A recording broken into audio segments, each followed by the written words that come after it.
Assalamualaikum warahmatullahi wabarakatuh. Dengan saya Muhammad Rizal, kita masih akan membahas seputar ekonomi Islam atau muamalah, khususnya materi sewa menyewa atau ijarah. Bagaimana hukum dan aturannya dalam Islam? Kita bahas setelah sobat mengklik tombol subscribe dan mengaktifkan lonceng notifikasi pada channel ini.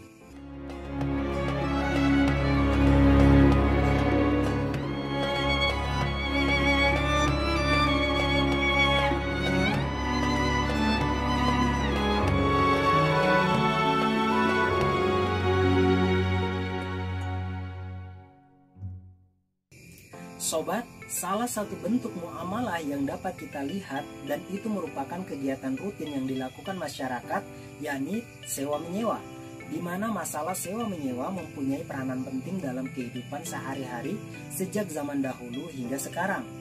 Kita tidak dapat membayangkan apabila sewa-menyewa tidak dibenarkan dan diatur oleh hukum Islam, maka akan menimbulkan berbagai kesulitan-kesulitan.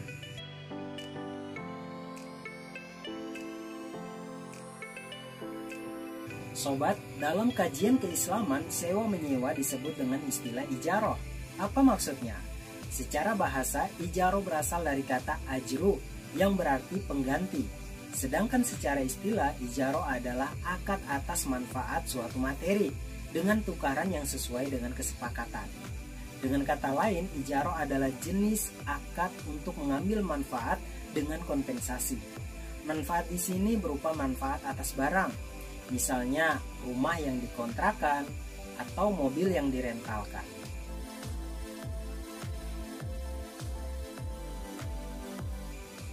Sobat, ada istilah-istilah dalam sewa-menyewa. Pihak pemilik yang menyewakan manfaat sesuatu disebut dengan muajir. Adapun yang menyewa disebut dengan mustajir. Sesuatu yang diambil manfaatnya disebut ma'jur. Sedangkan jasa yang diberikan sebagai imbalan atas manfaat tersebut disebut dengan ujrah. Sobat, dengan demikian objek sewa-menyewa adalah manfaat atas suatu barang, bukan barangnya.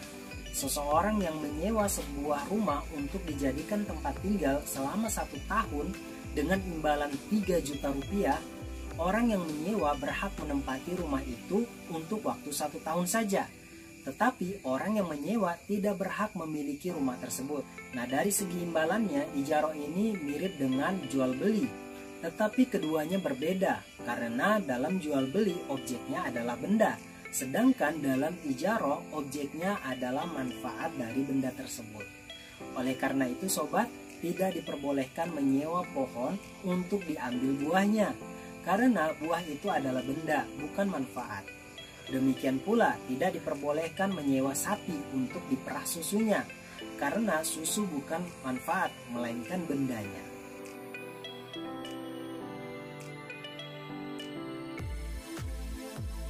Pada dasarnya sobat, para fuqaha sepakat bahwa ijarah merupakan akad yang diperbolehkan oleh syara. Dasar hukum sewa-menyewa terdapat dalam Quran surah Al-Baqarah, yang artinya, dan jika kamu ingin anakmu disusukan oleh orang lain, maka tidak ada dosa bagimu apabila kamu memberikan pembayaran menurut yang patut. Dan bertakwalah kepada Allah dan ketahuilah bahwa Allah Maha melihat apa yang kamu kerjakan.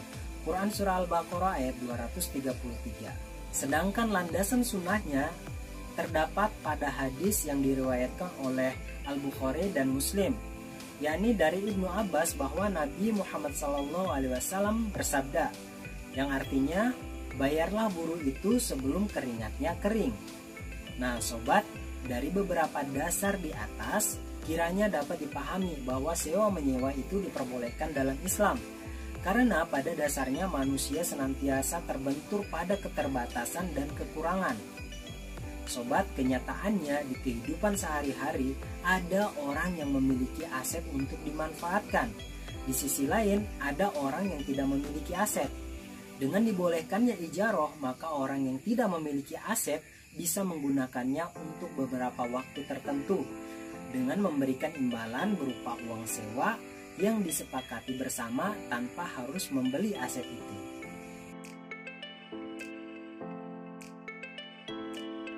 Sobat, sewa menyewa atau ijarah dapat terjadi jika memenuhi Yang pertama, ada yang menyewa dan yang menyewakan. Yang kedua, ada barang sewaan. Dan yang ketiga, ada manfaat dari materi sewaan tersebut. Nah, sedangkan syarat bagi pelaku sewa menyewa ini adalah yang pertama harus berakal.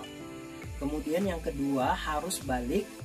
Yang ketiga atas kehendak sendiri bukan paksaan. Dan yang keempat keduanya tidak bersifat mubazir.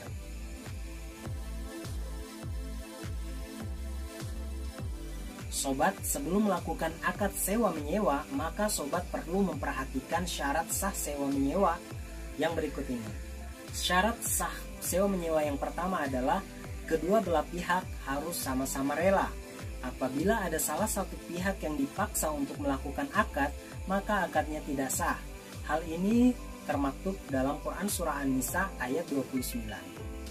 Kemudian syarat kedua adalah mengetahui manfaat barang tersebut dengan jelas guna mencegah terjadinya fitnah.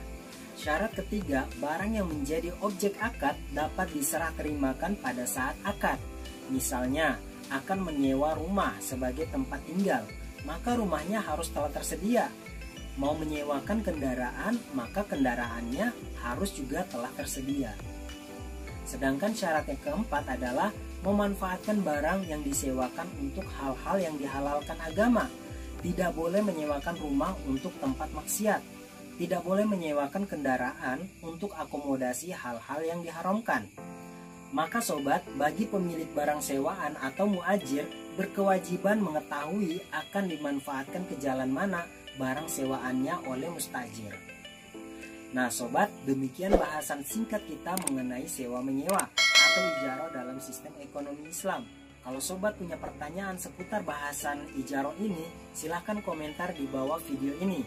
Kita jumpa lagi pada video selanjutnya yang akan membahas tentang perserikatan dalam ekonomi Islam atau syirkah. Wassalamualaikum warahmatullahi wabarakatuh.